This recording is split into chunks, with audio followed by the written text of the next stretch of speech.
जो जानबूझकर गुस्सा दिलाते हैं, अपनी गलतियाँ तुम्हारे मत्थे कर देते हैं और फिर हर बार की तरह तुम्हें क्षमा मांगने को कहते हैं, वैसे लोगों से दूर हो जाओ। हाँ, रिश्तों की मर्यादा बनाए रखना। रिश्ते हैं तो उन्हें निभाना जहाँ तक ज़रूरी हो। पर मैं तुमसे आज एक बात कहता हूँ, जब तुमने मेरी भक्ति करनी शुरू कर दी थी, तब से अगर तुम ध्यान दो ना, तो सिर्फ तुम्हारी ज़िंदगी में अब अच्छे लोग ही आएंगे। अच्छे लोग यानी वो लोग जो रिश्तों की कद्र करते हैं, जो इंसान की कद्र करते हैं, जिन्हें ये भी समझ आता है कि दूसरे की भी भावनाएं हैं। अब वैसे ही लोग तुम्हें मिलेंगे।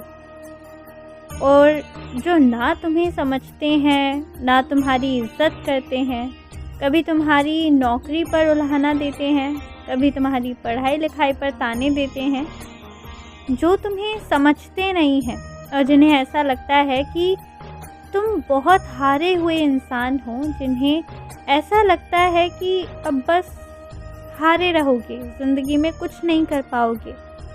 बस रुको, 5 साल मांगता हूँ तुमसे। इन 5 सालों में ऐसा तख्ता पलट होगा ना, ऐसी काया पलट होगी जितनी उन्होंने उम्मीद नहीं की है, उससे ऊपर जाओगे तुम। और इसलिए तुम्हें अभी बस 10 कदम पीछे कर रहा हूँ। देखना 1000 कदम आके रहोगे, हैरान हो जाएंगे सब, जब तुम्हें उस चकाचौंध वाली दुनिया में पूरी इज्जत से खड़ा होते देखेंगे। बात ऐसी है ना कि जब सबको बहुत उम्मीदें होती हैं तो दबाव बहुत बन जाता है। पर अब जब बात ऐसी है कि किसी को उम्मीद ही नहीं है, उल्टा तुम्हें जलील करते हैं, तुम्हें हारा हुआ ठहराते हैं। ऐसे में जब तुम वहाँ पहुँचोगे जहाँ मैं पहुँचा रहा हूँ, तो हैरान तो रह ही जाएंगे और पश्चाताप भी होगा उन्हें, उनकी गलतियों का, उनके शब्दों का। पर तब तुम बहुत आगे जा चुके होंगे और ये सारी बातें तुम्हारे लिए कोई मायने नहीं रखेंगी। और सुनो, झूठ बोलना गलत होता है, पाप होता है, लेकिन कभी कभी बोलना पड़ता है, उसमें भी अच्छाई छुपी होती है।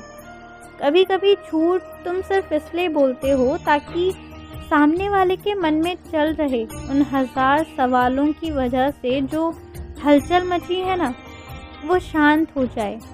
तुम झूठ बोलकर भी किसी का भला कर जाते हो, इसलिए तुम झूठे नहीं हो। तुम्हें जितना झूठा, तुम्हें जितना बेकार और नीचा ठहराया जाता है, तुम उनसे कहीं ज़्यादा ऊपर हो। इसलिए उन सब की बातों पर ध्यान देना बंद कर दो और निश्चिंत रहो। मैं हूँ ना, सब सही होगा। खुश रहो।